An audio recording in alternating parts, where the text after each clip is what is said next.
Hey, what's going on, everyone? Hope everyone had a great Memorial Day weekend. Nice, long, extended 3-day holiday weekend. I don't know about you guys, but I definitely ate a lot of food this weekend. Tons of barbecues, some gaming, lots of time outside, great weather. Good weekend overall. But want to do a quick brap rant. No longer I used to include rap rant in the titles, and I'm not doing that anymore because there's just so much information I want to cram into the titles. I'm not even doing that anymore. But this officially is a brap rant. I have some interesting. Hey, what's up, the Almighty Spartan God? He says no. I'm assuming that's to his weekend. I guess you didn't have a good weekend. I'm sorry to hear that, man. Um, but yeah, you know what, guys? Wanted to talk about some gaming related news. Is E3 still relevant? Some fanboys will have you believe that it's not because of some of the big announcements that Sony is presumably going to be announcing prior to E3, which is right around the corner. Believe it or not, we're about 2 weeks away from E3, so definitely excited for that. I believe we're going to have um, Lord Cognito from the Iron Lords podcast on next Wednesday, prior to him leaving the next day to E3, and then we're working on coordinating, um, working on having Matt Piscatella, U.S. MPD analyst for the video game industry, having come on the following week after E3 to discuss E3. So definitely, come on, who gives us a thumbs down already? I mean, this is ridiculous. We got a thumbs down. The podcast just started. Such is the life of a YouTube podcaster. Anyhow, or content creator.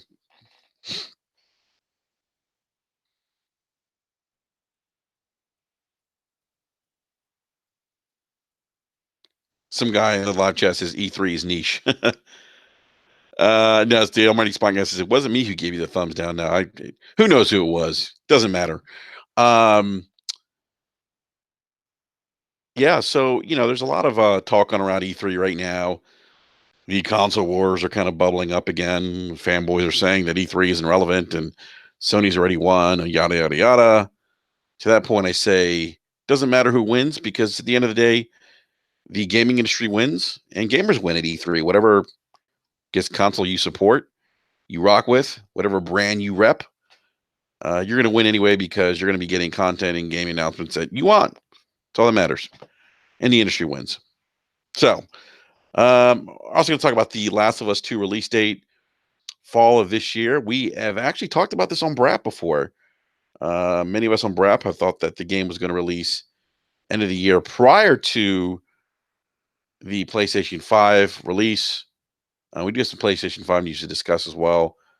Some of these specs came out from AMD's press conference this past week. Um, the Almighty Spark says, look at the wave Sony is making without E3, just using social media. Yeah, so that's kind of what I wanted to talk about, the relevance to E3. Now, most of you guys don't know I am a professional wrestling fan. I do not refer to professional wrestling as sports entertainment because these guys are athletes. They're not circus clowns. And I think referring to the business as sports entertainment is disrespectful to what these guys do as athletes and putting their bodies on the line. And Dio Almighty Spotting Guard says, fuck the WWE. I tell you what, I'm going to give you my thoughts on All Elite Wrestling's debut pay per view, Double or Nothing, this past weekend. I actually watched it, and I will give you my thoughts on AEW. And yeah, I was. I'm looking. I'm actually glad, guys, that it looks like. And I had similar hopes for TNA when TNA first started, and um, when Jeff Jarrett was behind that, and that TNA just they missed the ball. They missed the opportunity there. TL Marty Spine guy says, "Yeah, let's talk about Double or Nothing." Yeah, well, let's do that real quick. Let's jump into Double or Nothing. My thoughts on AEW's first pay per view. And again, guys, I am excited that AEW is in existence because since the acquisition of WCW back in 2002, I believe it was, by Vince McMahon, uh, wrestling has just kind of been it's kind of been lacking. I mean, I think the Attitude Era was probably the best era in professional wrestling uh, in my opinion. The Monday Night Wars were fantastic. Although I obviously WCW probably ran the Hulk Hogan and NWO train too long and should have promoted a lot of their younger stars. They probably wouldn't have been in the situation they were in to be bought out, but by Vince McMahon. So I do think I feel like the WWE brand. It's not. I get that Raw and SmackDown are you know there for the storytelling aspect and getting you getting you into these storylines and um getting you ready to buy these pay-per-views, invest in these pay-per-views that come up. That's fine, but even hey, what's up, Graphic God? Even the wrestling aspect, though, in the ring wrestling isn't necessarily always good. I think the Samoa Joe and Rey Mysterio feud is just dumb. I just don't. I mean, why? I mean, I don't understand that. I feel like it's a waste of Samoa Joe. Not to take anything away from Rey Mysterio, great luchador, professional wrestler, really revolutionized what they were doing in WCW in terms of wrestling. And I just think that like that feud like just doesn't make sense to me. I do like the feud between um um oh shit, I'm drawing a blank now. I'm trying there's so many professional wrestlers now I can think of. I do like the feud that's going on with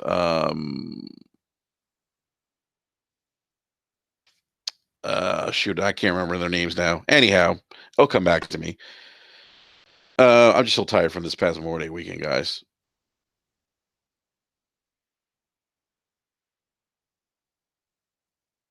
Distracted by OLD says for some time the WCW versus WWE war was like the PS4 versus Xbox war. Yeah, I suppose so. What's going on, Slow-Mo?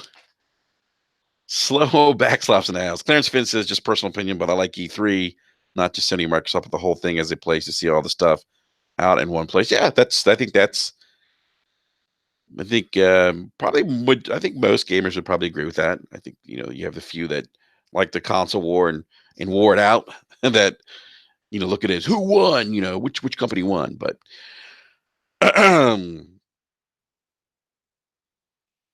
um,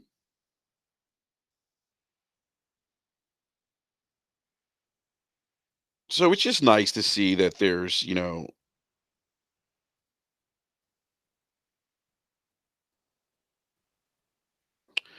oh, I'm sorry, Drew McIntyre. See that? I mean, that's how relevant some of these wrestlers are to me. I do like the Drew McIntyre feud um, with Roman Reigns, and I do like that actually. That's probably the one feud that I enjoy.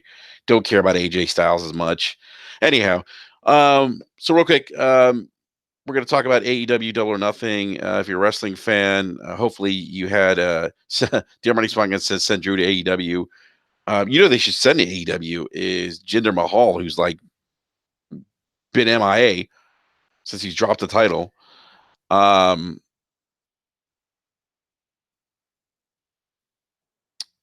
but I did watch a Double or Nothing pay per view, and for the most part, it was a pretty solid pay per view. I mean, it was their first pay per view.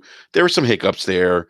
I really wasn't initially feeling the chemistry between Jim Ross and the two other announcers of the pay per view, but I felt like it got better once the pay per view got rolling. Um, I think that chemistry is going to develop as they start doing more weekly television shows, more pay per views together. But it was a little off at first. I mean, that was kind of my initial observation of the commentary, the play-by-play commentary.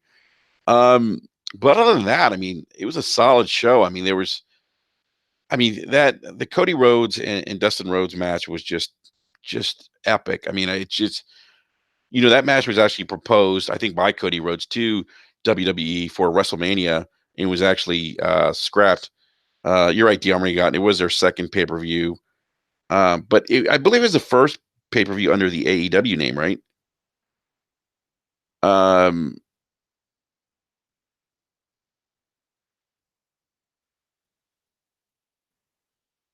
the Trilla says, "What Drew McIntyre feud? He loses every match against Roman Reigns like 4-0. He does, he does. But the funny thing is McIntyre as a heel, he before the pay per views owns Roman Reigns, and then when they get into the ring, it's we know what happens. But um,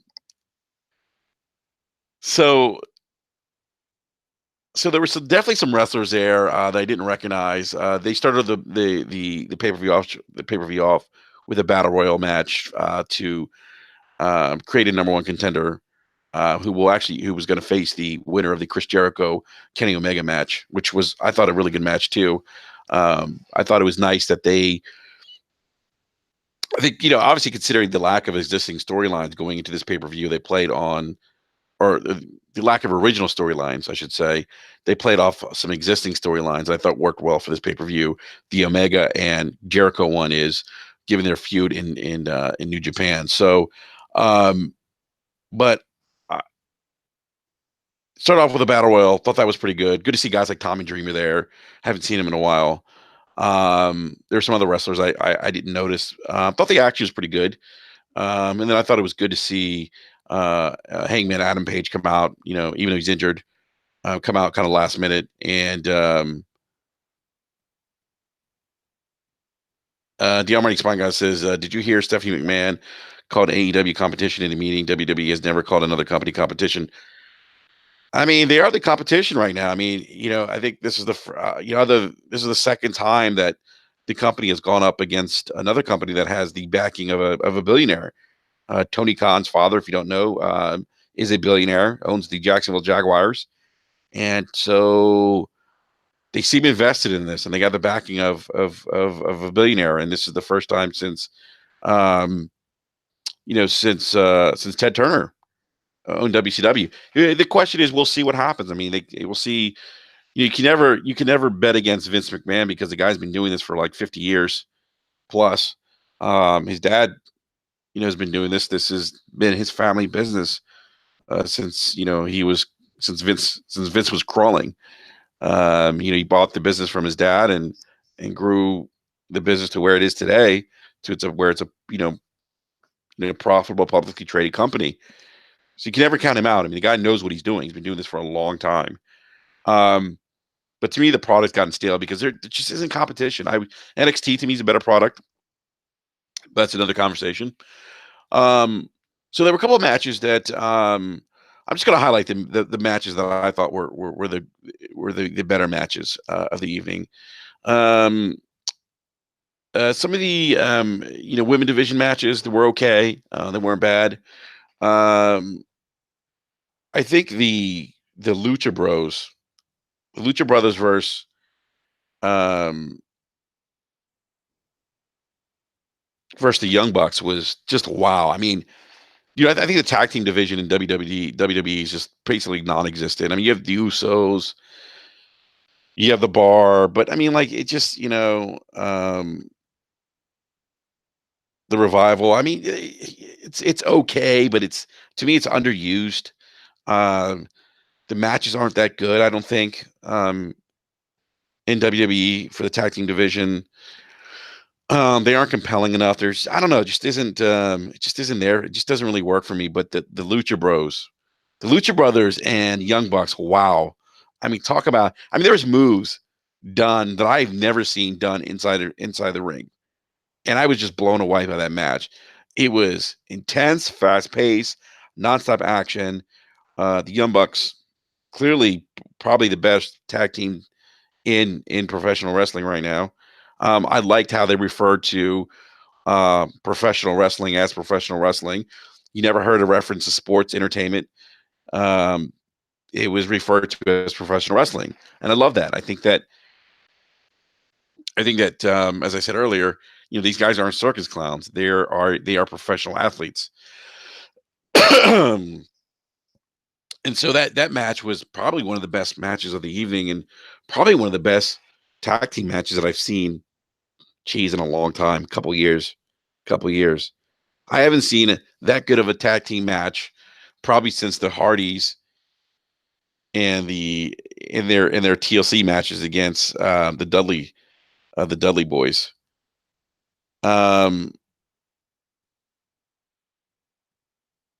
but I mean, it was just, I mean, it was awesome. I mean, that match was awesome. Now the Cody and Dustin Rhodes match was just epic. I mean, I know that that idea was presented and Vince kind of nixed it, but there was a missed opportunity, I think, for WWE not to have that match. Um, and you got to be, I tell you what, man, I was impressed with. I mean, Dustin's probably, he's 50 years old now. The guy was doing things in the ring that I didn't think a 50-year-old could do, and he's the one I think wrestler that just glides so seamlessly in the ring when he's going back and forth between the ropes, and even at 50, he still does that. And those guys put it out there, and it was a very inspirational match.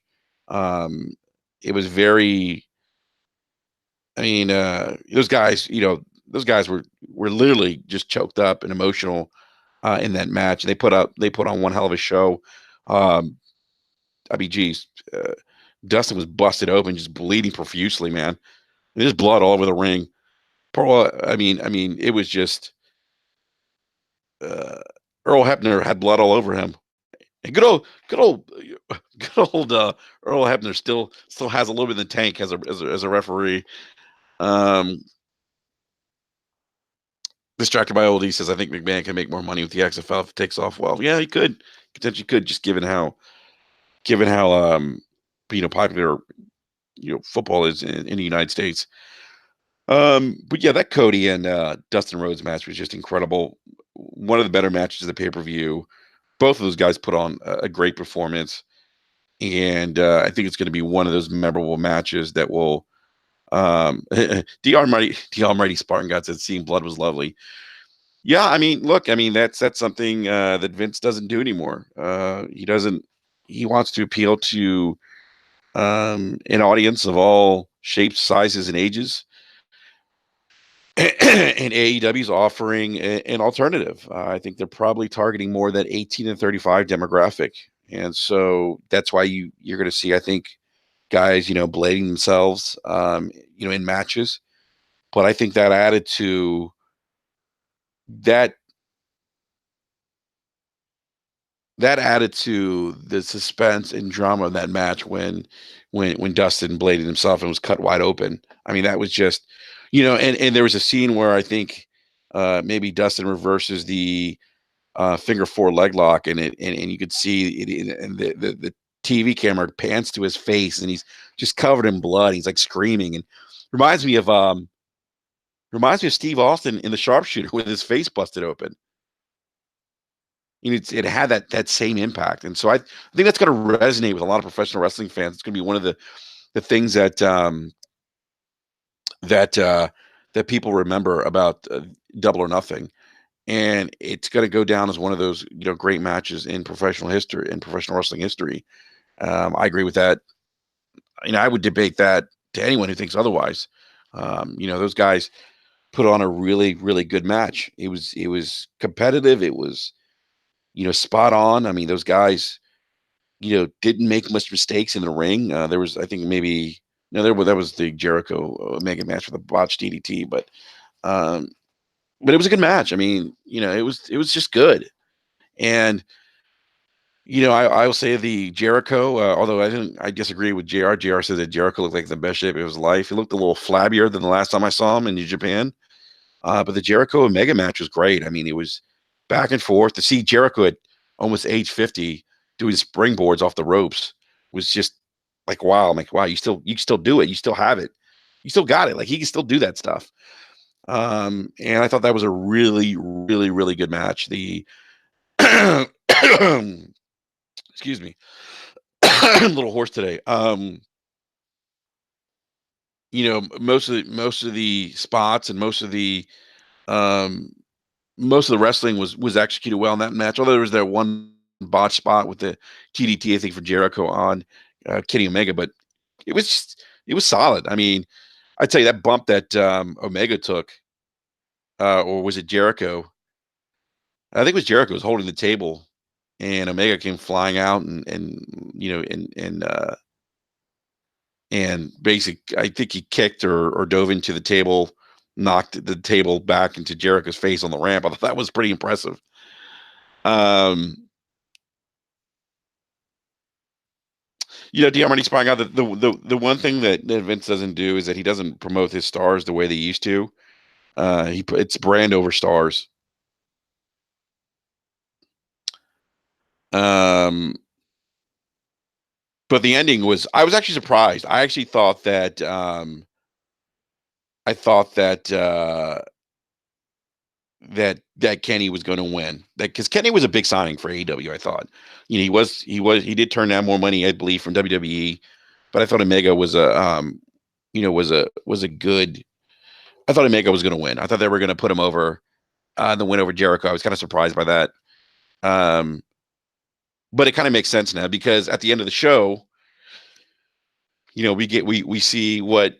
And by the way, I don't think anybody. I think most people knew that Dean Ambrose or John Moxley was going to sign with AEW after he left WWE, but it was kept so quiet.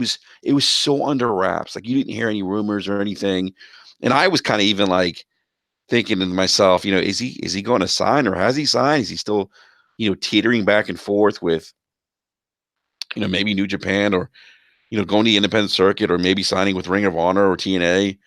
Um, what's up, OJ Don? We're talking about wrestling, man. um, I was kind of surprised that they were able to keep that under lids for such a good long time before the pay per view. But when Jericho at the end of the match is on the mic and he's cutting his heel promo, and he's in there and he's like telling everyone they should thank him, and the crowd erupts. I was like, wait a minute. I was like, he's coming.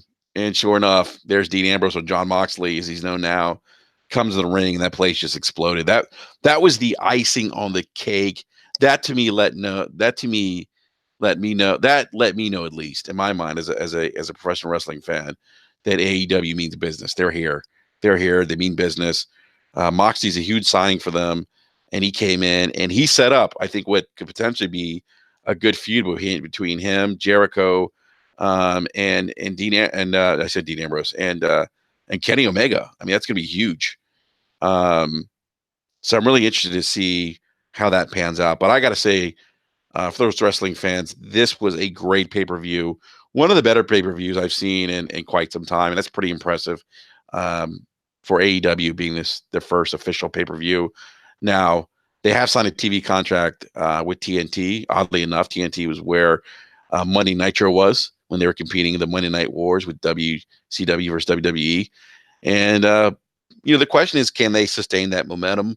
Can they develop some of the newer talent? There was definitely some new faces that I haven't seen wrestle before, and can they keep that momentum going? I mean, that's going to be curious to see how they're able to kind of sustain this momentum coming off the pay per view. And yeah, Dr. Rennie Spargon, you're right. John Moxley was his original name in the Indies.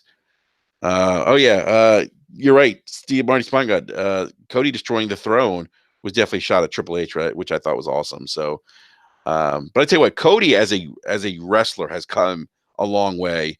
Clearly underutilized in WWE. The guy is super talented, can cut great promos, wrestles well in the ring, has great persona about him, man. Just great. I mean, I can't say enough about him. But again, we're gonna see what's gonna happen. The next couple months will be interesting to see if AEW can keep this momentum going. But just a solid pay per view, guys. I was really impressed. That's why I wanted to talk about. I don't ever talk about professional wrestling in any of the Brap rants, but I was so impressed by the show. I just felt the need to talk about it. So those are my thoughts on AEW. Now let's get to some gaming related topics. Is E3 relevant? It's kind of a topic, a conversation piece that I've seen come up more recently, and that's really as a result of some of the more recent rumors um, that have been flowing around. There's some big pre E3 rumors out there right now. If you guys haven't been catching up with the news, or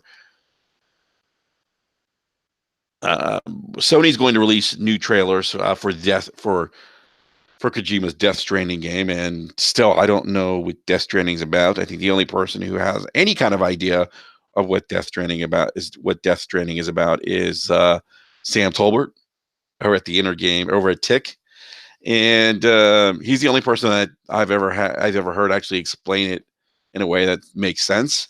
So big shout out to Sam Tolbert. Um, but yeah, there's look, we have two Pokemon press conferences that have been announced. There's rumors of The Witcher 3 on the Nintendo Switch. Um, Call of Duty social media accounts have kind of gone dark with the rumored of. I think this is cheesy, guys. Modern Warfare, and I get that there was Call of Duty for Modern Warfare, but this is Modern Warfare. Anyhow, and then Kojima has been releasing a series of. He's released some like interesting tweets more recently, teasing news for Death Stranding, and some of those tweets have. I think the wording was "connect the rope, help us reconnect." Who knows? I mean, it's so weird. Like I can't. Kojima is out there. We got a running joke on Brap. I think Slow Mo coined this phrase: never go full on Kojima. Um, but yeah, I mean, so the Almighty Spawn got some live chat Death Stranding news tomorrow. Yeah, so they're gonna release a new trailer for Death Stranding, and I don't know, guys. I think this game still may be coming end of the year. I know this sounds crazy. People are like, no way, there's no way this game's coming. He's going to release fall 2019, but there was a recent um, Sony had a recent investor call where they said, they still expect the PlayStation. I'm paraphrasing, but more or less, yeah, they still expect the PlayStation 4 to do well, yada yada yada.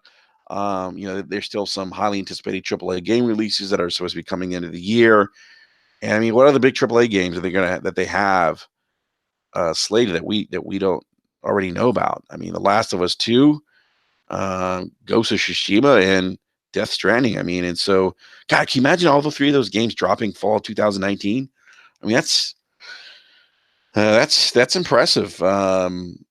And there's rumors that that Last of Us 2 is going to get a fall October 2019 release date. Jason Schreier from Kotaku is pretty much validated that Sony is about to. Well, he said that Sony's going to drop a new trailer, The Last of Us 2, along with its rumor release date. And so this is all pre-E3. Sony is not going to be at E3. We can debate whether or not it's relevant, whether or not if Sony's there or not. Should have they been there? Should they have been there and made these announcements? Was skipping E3 this year the right thing for them to do?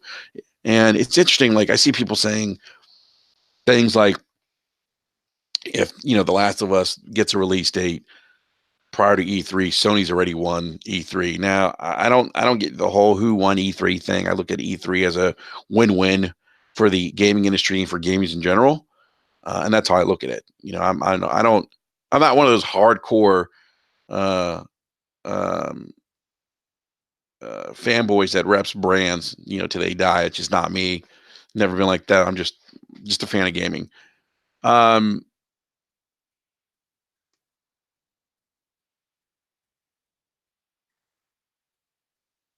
Now, I'll say this much. I know people have speculated that, oh, well, The Last of Us 2 is um not done because they were still hiring people. They're still doing some mocap. But you look in reality, some of the mocapping that they're doing on could have been, DLC related to the game, could have been, touching up on some, cutscenes that they felt like they really needed to redo. Um, we know the developer has been hiring for developers to, or I say developer, Naughty Dog has been hiring developers to help close out the game's development. And so, I mean, look, I mean, I don't think it's out of the realm of impossibility that we see The Last of Us 2 being released in October or fall of this year. I mean, and That is going to be a big announcement, guys, and that's going to be a big pre-3 announcement. Now, is that announcement going to overshadow E3? No, I don't think it's going to be because eventually, as we get more news of new titles and new information, you got to, Microsoft's going to probably do something similar to um, what they did with the reveal the Xbox One X or the Scorpio at the time. They're probably going to do something like that with their next gen hardware. So we're going to get a lot of new information. So no, I mean this isn't anything that's going to overshadow I think E3 or whatever Microsoft announces. But I do think that this is awesome. I mean, as a gamer to get this kind of news prior to E3, um, is just going to be just awesome for gamers to see new trailers to I mean if we see a Witcher 3 announcement or some kind of trailer that would be awesome. Um if we get some kind of release date for Ghost of Tsushima, that would be awesome. Um but it's just interesting. Like I see people debating this and rather than just celebrating these announcements, people want to get into these console wars, which just doesn't make any sense to me. I mean, at the end, I mean, every one of us, I mean, if you own a PlayStation and you are a fan of The Last of Us, I believe The Last of Us was a generational defining game, last console generation. And so my excitement for this game is just at an astronomical level because of how good the last one was and just given Naughty Dog's pedigree. And actually, in my opinion, I would be more excited about the release date than the release date for The Last of Us 2 than announcements of new games coming out from say some of the newly acquired Microsoft studios. And I only say that because The Last of Us for me is the one of the games that I have been waiting for years to play the sequel to. And there's just so much excitement behind this game for me that yeah, I mean, I know the pedigree. I know potentially what to expect. I don't know what to expect with some of these new game announcements. These games might be great that are newly announced, or they might be garbage. Who knows? What I do know is The Last of Us is one hell of a game, and Naughty Dog is one hell of a developer, probably the best in the industry. And you got to imagine Last of Us 2 is going to be a really, really good game. And so yeah, I can't wait. I think this is a huge announcement, but I don't think it's going to be an announcement that overshadows E3 2019 this year.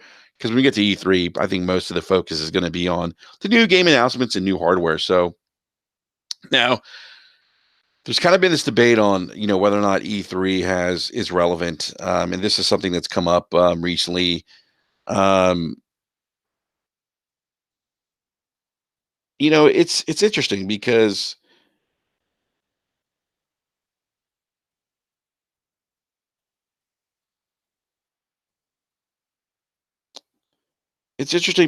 E3. So E3, if for those who don't know, is it's organized by the Entertainment Software Association, the ESA, and there's actually if you guys Google Entertainment Software Association and Vanity Fair, there's a great piece about the former, I think, executive director or CEO at the Entertainment Software Association, who apparently was a complete dickhead. The guy was not a nice guy. Created a very hostile work environment. Would yell at some of the employees that work for the ESA. He's no longer there. I think he was voted out or removed by the board. Um, but even in that article, by its own admissions, the Entertainment Software Association was kind of even, having discussions about the relevance of E3. So that's a thing. I mean, the question of E3 being relevant is actually something that the Entertainment Software Association is asking itself too. And a lot of this is related to some of the developers pulling out, publishers pulling out, EA kind of doing its own thing. Microsoft now still being part of E3, but now at their own at the Microsoft Theater. Sony not being there this year. Um, and for those of you who don't know, E3 was way back when it was founded, was a trade show intended to connect hardware developers and game developers with retail, so that they could sell their products and whatnot. And it's evolved into so much, into what we see today, where fans can now go. But now you have other things, other influencers out there, like the social media platform. We see what Sony's done on social media with hyping up these gaming announcements, these new trailers prior to E3. That's the real big buzz right now. T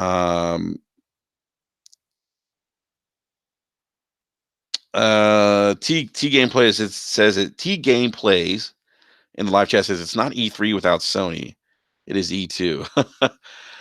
Well, yeah, I mean, hey, what's up, Black Metal Gamer? Yeah, that's pretty funny, actually. Um, yeah, and there's some people that believe that without Sony there, it's not really E3. I don't believe that. E3 is E3 because the gaming industry's there. Uh, you know, I, is it going to be different without Sony? Yeah, we don't have another press conference to look forward to. But I'm very interested to see what Microsoft has to announce. And some of the other publishers, developers. So, but it's interesting though. With the advent of social media, we have YouTube influencers, Twitch streamers. We have this thing called PAX, and PAX is really, I think is really um, become very popular, and an alternative to E3. And so the question is, do these guys really need, then we see what, excuse me, what Sony has done. Excuse me, we see what Sony has done with PSX, what Microsoft has done with Inside Xbox, with what Nintendo has done with Nintendo Directs. Do you really need E3 anymore? I think it's a fair question. Um, could these console manufacturers survive without E3? Probably.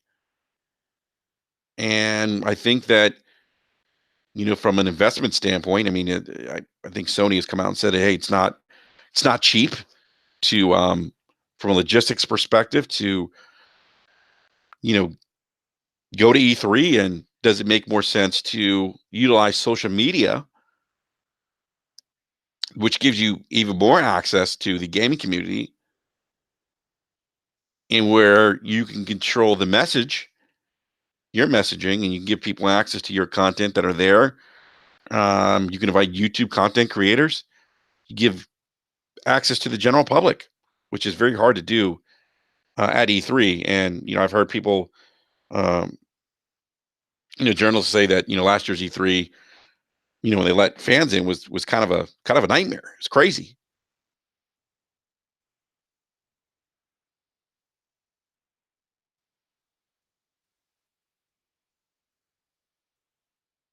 So, Slow-Mo in the live chat says, I've been saying this for over a year. You can get your games more publicity to showcase them in your own reveal than stick it among a bunch of games at E3. Yeah, that's. Slow-Mo, I agree with that 110%, because you're not being overshadowed. You have that. You are the focal point of attention, and I agree with you 110% with that, Slow-Mo. And so, I also think that the issue with E3 is that it's always in Los Angeles. I think if E3 maybe yearly would move, it used to be in Atlanta, by the way. I think if it would move around the country, you know, and give itself access to gamers who maybe didn't have access to E3 because they couldn't fly out to California or didn't live in California, um, maybe that helps. Maybe that helps. But I don't think E3 can stand as a traditional trade show the way it used to. I think that there's too much competition out there. I think that social media has shown that you can still have the same potential impact in getting your message out there as you can at E3. And you could still have your own show the way Sony does with PSX and still have a pretty good impact in terms of getting your messaging and touching your consumer base.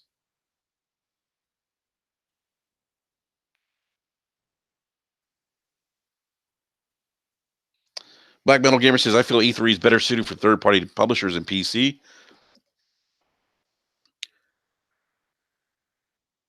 Yeah, I could see that. Um, Dale Marty Spanga says now we're going to have AMD at E3. It's going back to be a trade show. That's the interesting thing, man. I mean, we get AMD companies like that, and because AMD, I mean, I can understand AMD being an E3 because they have a lot invested. I mean, look, they're both partnering with Sony and Microsoft. Um,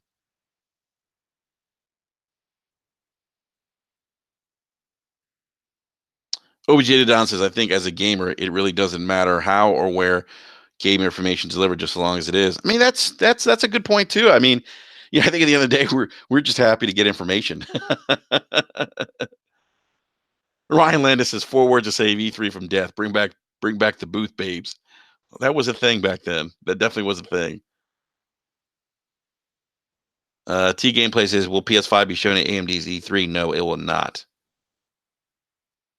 As far as I know. But I think Sony's going to unveil that at a PSX type event. Ryan Landis actually earlier in the live chat says E3 is awesome, but if it died today, the industry would be fine. That's true. I mean, let's think about it, guys. If E3 did die, I mean, the industry would still go on, right? Now, you wouldn't want the Entertainment Software Association to die because they're the ones that are they're like the lobbying arm for the gaming industry. You wouldn't want them to go anywhere, but you know what? Me personally, I'd like to see E3 become something more like PAX, become both a little more fan driven, fan oriented. I'd like to see that. I'd like to see that. The Almighty Spartan God says E3 is already dead.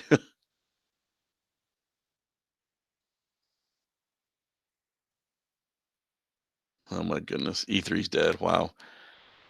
Yeah, so we'll see. I mean, it's going to be interesting. I mean, I think as this thing progresses, I mean, this is, I think Sony not being there may perhaps be the kind of give us the kind of a barometer of how important E3 is, or what kind of show it is without one of its major players. So we'll see. We'll see. I think it's an interesting conversation. I don't think it's necessarily completely irrelevant, but I do think that it needs to evolve because times have changed. It's not. There's too much. There's too much. There's so many other ways that gamers can access content now that Sony and Microsoft and any other developer publisher can connect with gamers through social media, through the YouTube, through influencers, YouTube influencers, Twitch streamers. I mean, there's just so many other ways now to directly connect to your consumer base. So OBJ Don says, I think Sony will be back next year, though.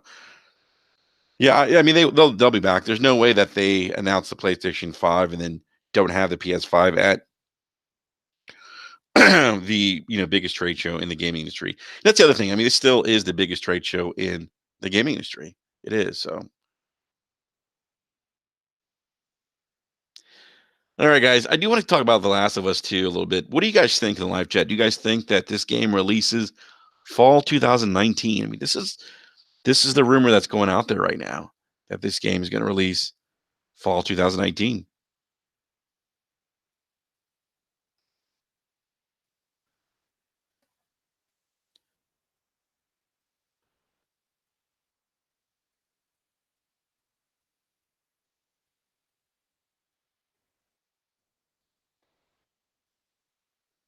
Slow Mo Backstep says it's coming out this year.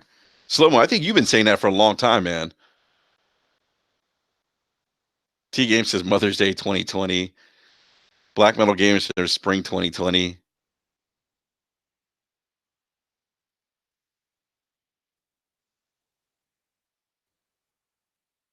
OBJ did not. I just want to say this: game streaming is the future. Yeah, guys, I am hearing that it's yeah, Slomo, you've been saying it's in January. It's true. I've heard some rumblings that it is in fact coming out this fall. That's I'll leave it at that.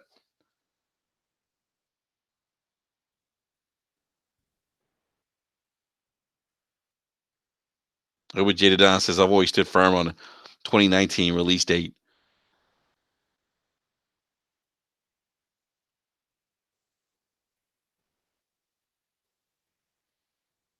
And T Gameplay says Valentine's Day 2020 could be possible as well. All right, so it looks like we have some 2020 predictions for release of The Last of Us 2. And it looks like we also have some 2019 predictions for release date of 2019.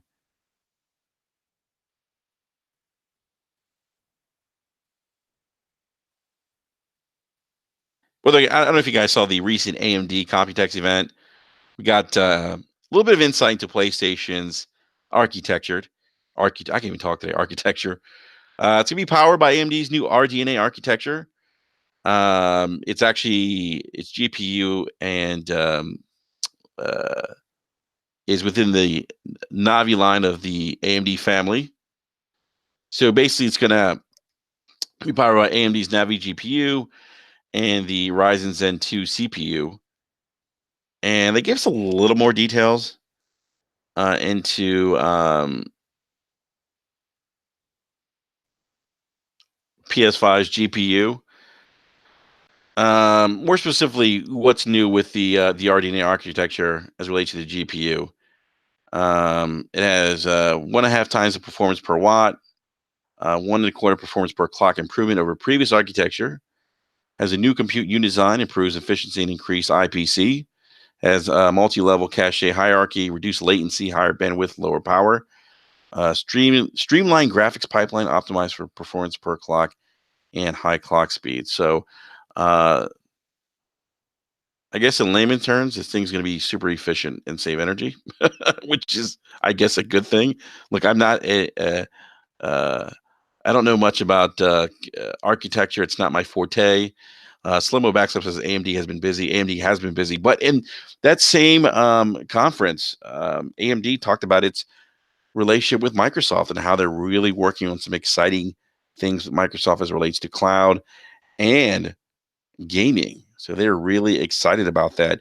By the way, EA, by the way, if you guys haven't seen this, and I should have linked the video to this, but EA did release using the Frostbite engine, kind of what you can expect in terms of next gen physics. And so they have a model of using the Frostbite engine of hair.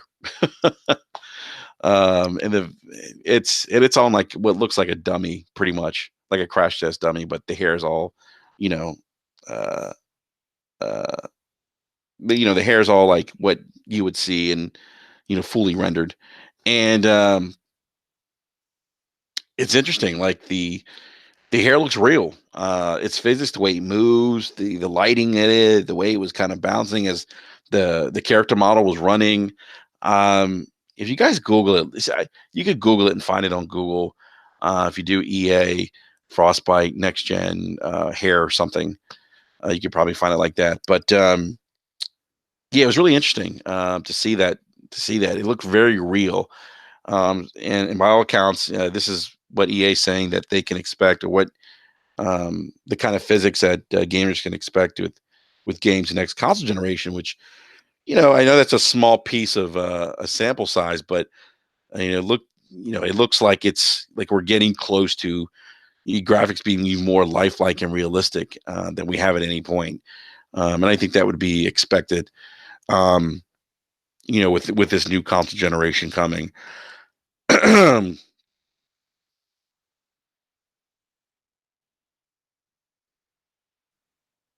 Now, what do you guys think about this rumor of The Witcher 3 coming to Nintendo Switch?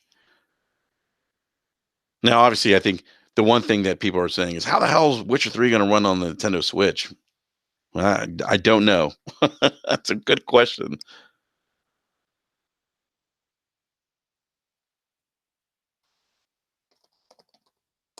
It would be a great feat of architecture or of development if they were able to pull this off.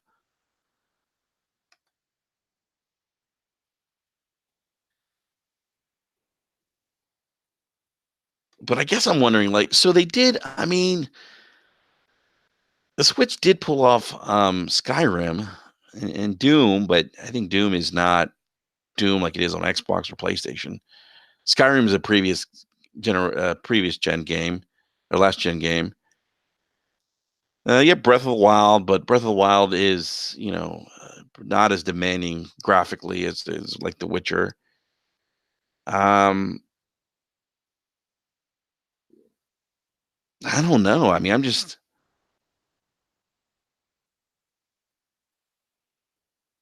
yeah, I don't know. I don't know how they would pull this off. Slomo says, I don't see it happening. It'd be like how they did Final Fantasy 15.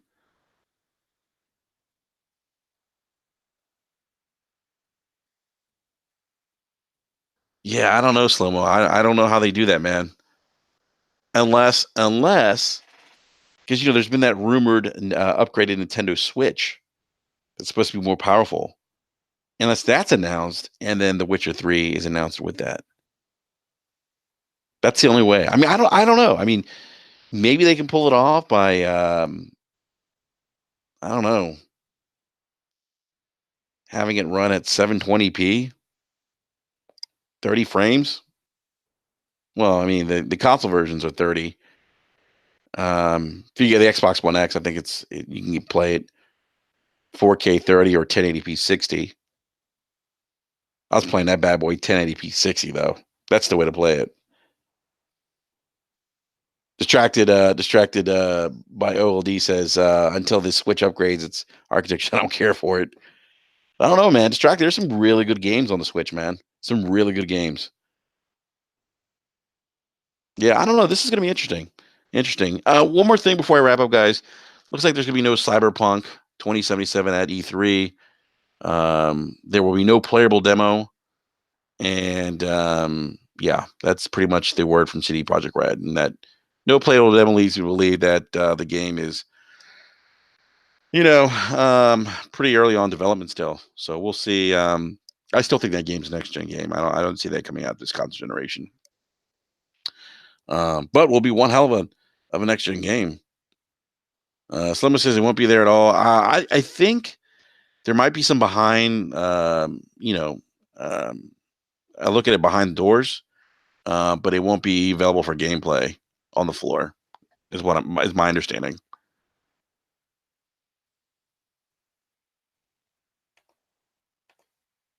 So, all right, guys. Well, I'm going to go ahead and wrap up this quick wrap rant.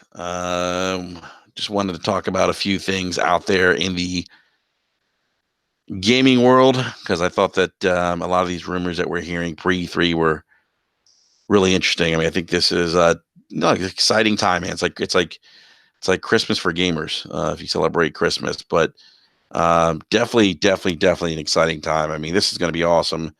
Um, T Gameplay says this will be a good game to help talk about Xbox Two, referring to Cyberpunk. Yeah, I think this is, if Microsoft has the marketing rights to this game and they're showing it on their stage, yeah, I think this would be a good game. But I think Cyberpunk's going to look great on both systems. Um, so,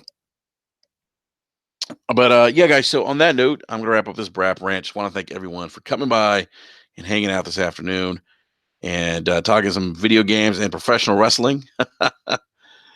um, Slow Mo Backslap says GameSpot says it won't be playable, but gameplay will be shown. Yeah. See, I heard gameplay will be shown behind doors. Yeah, this Slow Mo, does that mean gameplay will be shown to the public?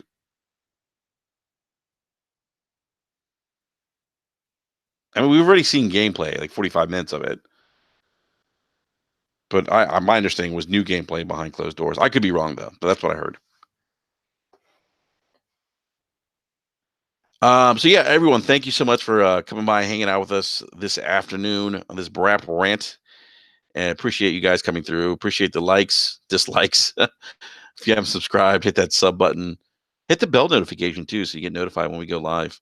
And if there's any more, game related news that drops later on, um, later on today, I may do another Brap rant, but tomorrow is Wednesday, which means we will be back live 9 p.m. Eastern Standard Time. You guys definitely want to check out tomorrow's show. Slow-Mo is going to be talking about some of the more recent endgame challenges as it relates to Division 2, which I think is always a fascinating conversation, especially with these open world looter shooter games. Um, all right, Slow-Mo saying GameSpot has no exclusive closed door presentations this year. Okay, cool. That's good to know, man. I appreciate that. Thank you, Ryan. Ryan says, great stream. Appreciate that, man.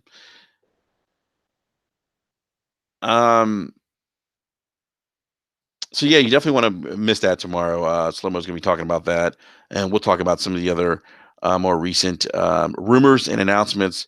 Get the panel's thoughts on those things as well as it relates to PlayStation 5, the new Xbox, and some of the games that are rumored and whatnot. So, and hopefully, we'll be talking about some Death Stranding too, as that new gameplay trailer releases tomorrow. So we'll be talking about that as well. But we go live tomorrow at 9 p.m. Eastern Standard Time. So come hang out with us. Come shoot this shit with us in the live chat.